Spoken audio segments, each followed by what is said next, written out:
I also saw under the sun this example of wisdom that greatly impressed me. There was once a small city with only a few people in it. And a powerful king came against it, surrounded it and built huge siege works against it. Now there lived in that city a man poor but wise, and he saved the city by his wisdom. But nobody remembered that poor man. So I said, wisdom is better than strength. But the poor man's wisdom is despised, and his words are no longer heeded. The quiet words of the wise are more to be heeded than the shouts of a ruler of fools. Wisdom is better than weapons of war, but one sinner destroys much good. Ecclesiastes 10.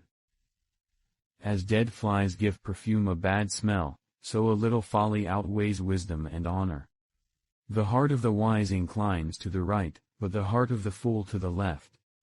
Even as fools walk along the road, they lack sense and show everyone how stupid they are. If a ruler's anger rises against you, do not leave your post. Calmness can lay great offenses to rest. There is an evil I have seen under the sun, the sort of error that arises from a ruler. Fools are put in many high positions, while the rich occupy the low ones. I have seen slaves on horseback, while princes go on foot like slaves. Whoever digs a pit may fall into it, whoever breaks through a wall may be bitten by a snake. Whoever quarries stones may be injured by them. Whoever splits logs may be endangered by them. If the axe is dull and its edge unsharpened, more strength is needed, but skill will bring success. If a snake bites before it is charmed, the charmer receives no fee. Words from the mouth of the wise are gracious, but fools are consumed by their own lips. At the beginning their words are folly, at the end they are wicked madness. And fools multiply words. No one knows what is coming. Who can tell someone else what will happen after them? The toil of fools wearies them, they do not know the way to town. Woe to the land whose king was a servant and whose princes feast in the morning. Blessed is the land whose king is of noble birth and whose princes eat at a proper time, for strength and not for drunkenness. Through laziness, the rafters sag, because of idle hands, the house leaks. A feast is made for laughter. Wine makes life merry, and money is the answer for everything.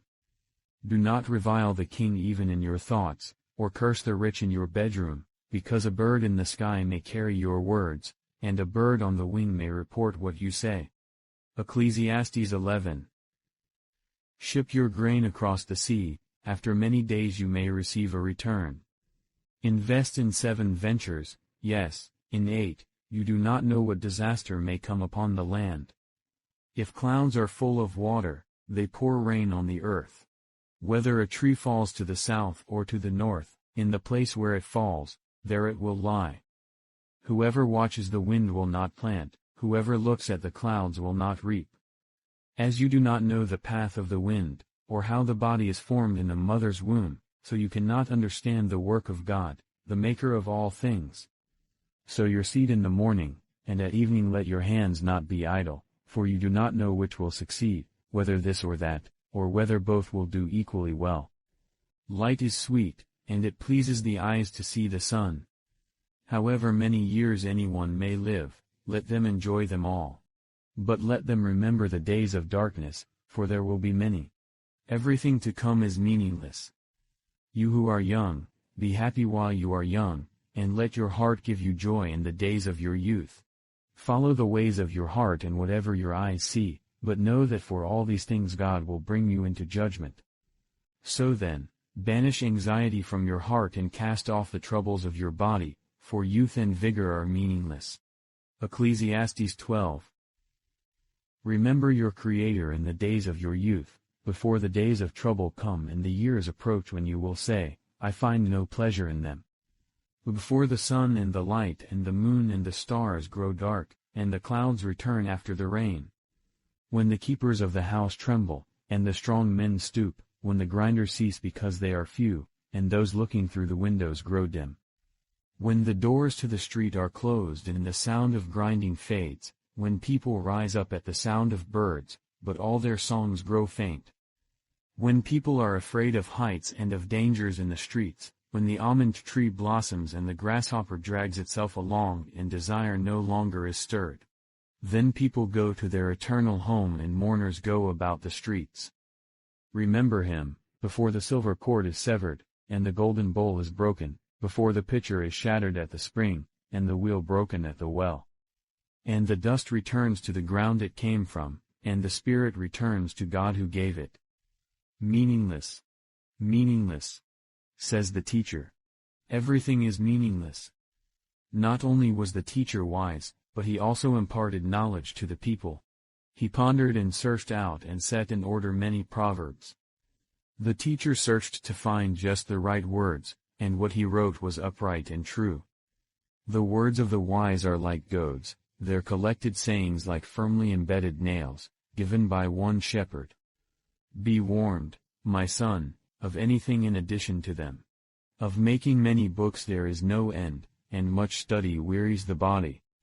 Now all has been heard, here is the conclusion of the matter: fear God and keep his commandments, for this is the duty of all mankind. For God will bring every deed into judgment, including every hidden thing, whether it is good or evil. Psalm 96. Sing to the Lord a new song, sing to the Lord, all the earth. Declare his glory among the nations, his marvelous deeds among all peoples. For great is the Lord and most worthy of praise, he is to be feared above all gods. For all the gods of the nations are idols, but the Lord made the heavens. Splendor and majesty are before him, strength and glory are in his sanctuary. Ascribe to the Lord, all you families of nations, ascribe to the Lord glory and strength. Ascribe to the Lord the glory due his name, bring an offering and come into his courts. Worship the Lord in the splendor of his holiness, tremble before him, all the earth. Say among the nations, the Lord reigns. The world is firmly established, it cannot be moved, he will judge the peoples with equity. Let the heavens rejoice, let the earth be glad, let the sea resound, and all that is in it. Let the fields be jubilant, and everything in them, let all the trees of the forest sing for joy. Let all creation rejoice before the Lord, for he comes to judge the earth. He will judge the world in righteousness and the peoples in his faithfulness. 1 Corinthians 9. Am I not free? Am I not an apostle? Have I not seen Jesus our Lord? Are you not the result of my work in the Lord? Even though I may not be an apostle to others, surely I am to you. For you are the seal of my apostleship in the Lord. This is my defense to those who sit in judgment on me. Don't we have the right to food and drink? Don't we have the right to take a believing wife along with us, as do the other apostles and the Lord's brothers in Cephas? Or is it only I and Barnabas who lack the right to not work for a living? Who serves as a soldier at his own expense? Who plants a vineyard and does not eat its grapes? Who tends a flock and does not drink the milk? Do I say this merely on human authority? Doesn't the law say the same thing? For it is written in the law of Moses, do not muzzle an ox while it is treading out the grain. Is it about oxen that God is concerned? Surely he says this for us, doesn't he? Yes, this was written for us, because whoever plows and threshes should be able to do so in the hope of sharing in the harvest. If we have sown spiritual seed among you, is it too much if we reap a material harvest from you? If others have this right of support from you, shouldn't we have it all the more? But we did not use this right. On the contrary, we put up with anything rather than hinder the gospel of Christ. Don't you know that those who serve in the temple get their food from the temple, and that those who serve at the altar share in what is offered on the altar? In the same way, the Lord has commanded that those who preach the gospel should receive their living from the gospel. But I have not used any of these rights. And I am not writing this in the hope that you will do such things for me, for I would rather die than allow anyone to deprive me of this boast. For when I preach the gospel, I cannot boast, since I am compelled to preach. Woe to me if I do not preach the gospel. If I preach voluntarily, I have a reward, if not voluntarily, I am simply discharging the trust committed to me. What then is my reward? Just this, that in preaching the gospel I may offer it free of charge, and so not make full use of my rights as a preacher of the gospel.